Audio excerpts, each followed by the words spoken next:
it seemed like I guess there's rumblings, which is slowly becoming more obvious as time goes on that the seat is getting a little hot for Ed in Baton Rouge, man.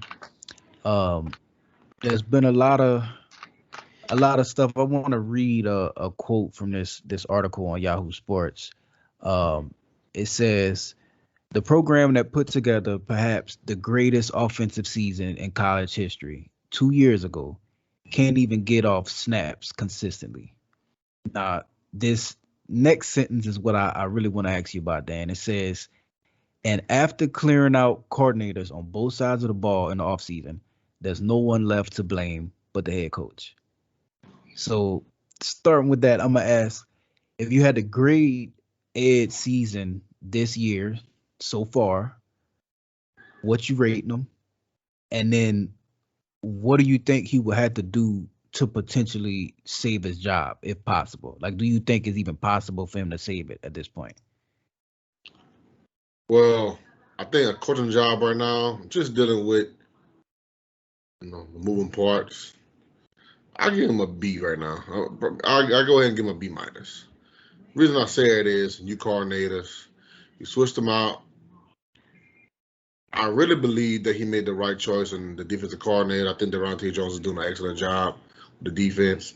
Now, some of this is on the players now because they should have won that game against Auburn. Like, that wasn't on the coaches to me. That was on the players and the defense not able to tackle Bo Nix. Simple as that. You put them in the right spot, they got to execute. That being said, if Ed don't win 5 out of the next 7, I think he's gone. I think the new AD, Scott Woodward, came in 2 years ago. It wasn't as high. He inherited Ed Orgeron, and he inherited a national championship. But just all this extra stuff and, Ed not able to see that he's just the dumb mistakes. Like hiring somebody without interviewing them. You know what I'm saying? It doesn't make any sense. Like, you're head of a basically LSU football is a Fortune 500 company. You can't just go hire your chief financial officer and hire him without an interview, without even knowing the dude. Like, Right. You give him the keys to the whole business, and you don't even know the person. Like, how you even do that?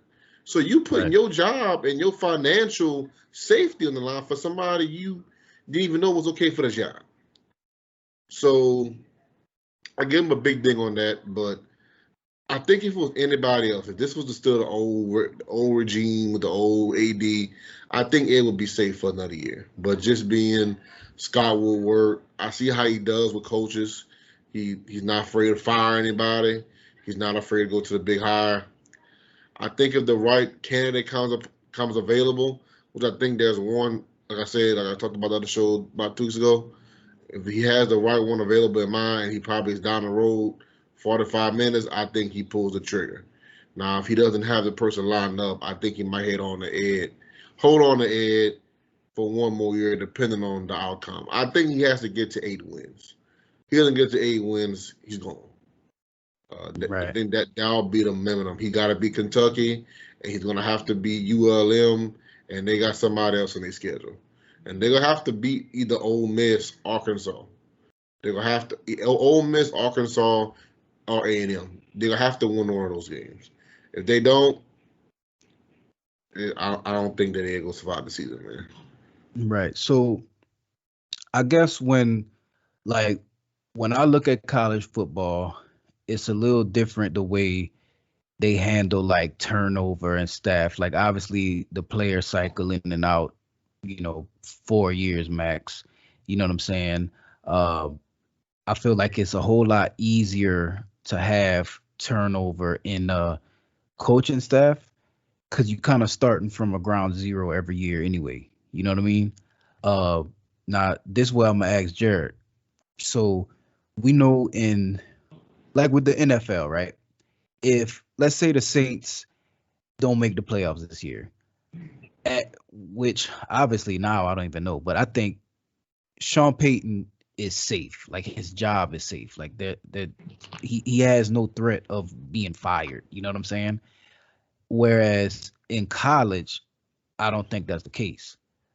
But when I watch the football games, I don't know how much we can just blame on Ed because the talent on the field don't kind of look like it live up to usual LSU caliber players. You know what I mean? So that's what I'm gonna ask you. If you had to put a ratio on it with like how much of the fault belongs to Ed, how much fault belongs to the players, like 50-50, 80-20, where you fall on that? Oh, me personally, I think is as so like in the NFL, you have general managers, you have people that stakes out your roster, right? In the NFL, the head coach, most of the time, besides Bill O'Brien, garbage ass, and we all know after him. But besides him, the coach's head, the head coach's job is to coach Bill the team. Belichick too, Jerry. Yeah, Bill Belichick. So the coach's job is to coach the team. Period. That's it. College, Ed, he is responsible for recruiting. That means making sure you have talent on the field that can play in the SEC and that can win you games. He's responsible for that. Him, recruiting coordinators, offensive coordinator, defensive coordinator, they're all in charge of getting recruits on the team. So that's Ed's fault. And right now, the O line is fucking terrible. You know, that's Ed's fault for not developing talent. That's coach's fault because you got to develop your players. So That's the that's only weakness on the team is that. Right. And exactly. so I want to let you finish. So remember what you thought, but so I look at like especially with college football, right? Recruiting to me is like a team effort. You know what I mean? So you got to have people that's actually like branching out and finding the talent. And then I feel like the coaching staff job as a collective is like, okay, this dude is a 5-star, but can he do what fits in what we run? You know what I mean? Finding the right pieces, finding the right, you know what I'm saying? And I feel like, and I'm just playing devil's advocate, but Uh, I feel like maybe with the turnover and everything, things kind of get shaky when, you know, so how much of a chance do you think he has to come back? Ed, I'm talking about. Because I really like uh, Ed. Like recently they were at a peak. You know what I'm saying? I mean, honestly, I don't think he has no shot at coming back. And reason because all these sexual allegations and Ed is just always in the news. And like maybe he's been in the headline like he doesn't need to. You already got heat on you about the sexual allegations. Like you don't need to be in no type of news article or people tweeting about you. You need to be as low as possible. He's doing the opposite. Low Drawing profile. more, yeah. So she's drawing more attention on him. And like Dan was saying earlier about Scott Woodward, that wasn't his high. So Scott don't have no ties to Ed. You know what I'm saying? The only reason why Ed's still here is because he won that championship. And me personally, Ed didn't even win that championship. He got, you know, he got given that championship because he didn't hire Dave Aranda. That wasn't his hire. Dave Aranda got hired by Les Miles, right? He didn't hire Steve Ensminger. Nobody gives Steve Ensminger no type of credit about that offense. And he was the one calling plays. Joe Brady was only, giving input on like third down plays or whatever, this or that. Right. But when it came down to calling plays, it was Steve Ensminger. Guess what? Another Les Miles hire. So who did Right. you hire? Only Joe Brady? And Joe Brady left after 1 year. So he didn't hire no type of good coach. He has yet to hire a good coach, and that's a problem. I like You see, Durante. Durante's pretty good, man. I think Durante's a good coach. well, I mean, it's the first year, but Yeah. it's proven it's possible. Like it sucks, but it's part of the game, baby. That's what you signed for. That's why you're getting paid $8 million a year to be an LSU head coach. Right. You have to lose a coach. You got to be able to find another coach. Nick I just Saban's been doing it for years, bro, and I he's just think never missed a step. I just think his constant mishires, bro. It's going to be his downfall. I think Matt Canada, that was 1 year gone. Then he hired Steve Ensminger. I mean, that Steve Ensminger coach. Then they canned Steve Ensminger after 2 years. Then you go hire Jake Peets, and then you hire Bo Pelini. For what, I don't know. You hire Bo Pelini, you came after 1 year.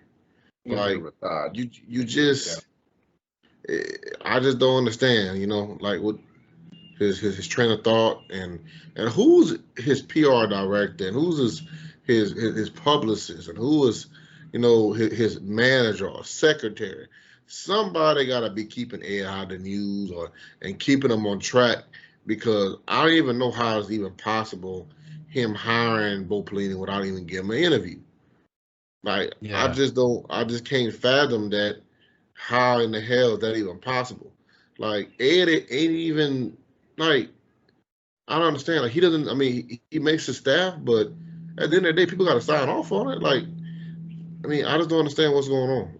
It's just a big, stupid pile of steaming shit, that's stinking in LSU. And it's bad because we have the players. The players is not they ain't executing, and especially in the offensive line. You ain't got an offensive line, bro. It just trickles down, bro. You can't run the ball. You can't get your defense off the field. You can't hold a lead.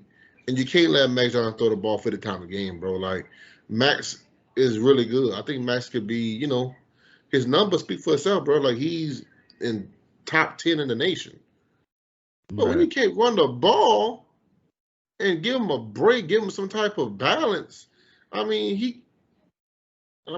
man, I just don't understand, like, how this offensive. I think the worst thing that happened to the offensive line was the coronavirus and was the COVID, because all these motherfuckers, excuse my French, all these old 25-year-old players that's on the offensive line that should be in the NFL or on their couch watching the game is still playing for the LSU Tigers right now because they got an extra year eligibility.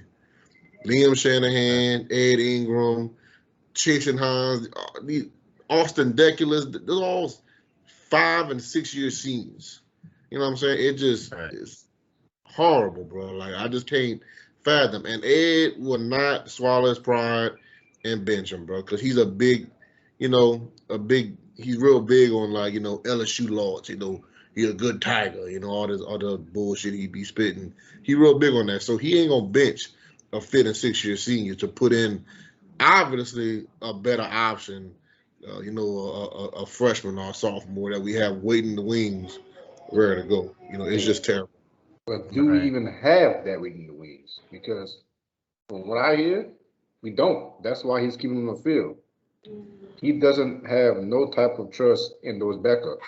And that's what I was saying. Development comes key in this. Like, you just fired your offensive line coach last year, Bill Bush. He got a new offensive line coach right before the beginning of the season. So that also doesn't help. You know what I'm saying? Like, so you're not doing these guys no type of justice, or you're not helping them out at all, because there's different language. One guy might have different terminology about blocking scheme and technique than other guy. So now they got to learn different stuff now. Then your left tackle, Darrell Rosenthal, he transferred to Kentucky. So he lost the left tackle too. So it's like, from the beginning of the season, they was pretty much looking themselves for kind of an off-season offensive line. It's just, for me, it speaks to the volume of, if you got these guys still in there and we all know they're doing bad, then you don't have nobody to replace them. You have no backup. You just can't tell me Cardell Thomas can't get in there and do better than Chasing Hines, bro.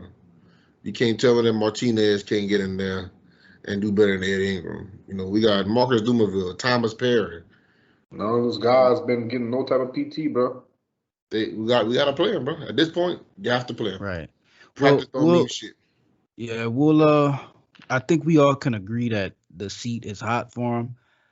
me personally, I hope he could turn it around. Like I think which Jared made some good points that I didn't think about earlier when I said that, but I really do like Ed and what like the kind of culture that he brought as of recently, returning LSU to like top tier glory. You know what I mean? But I didn't think about how some of that was a trickle down from Les Miles. But we'll keep an eye on LSU and see what happened, man. I wish my boy some luck with the rest of the year.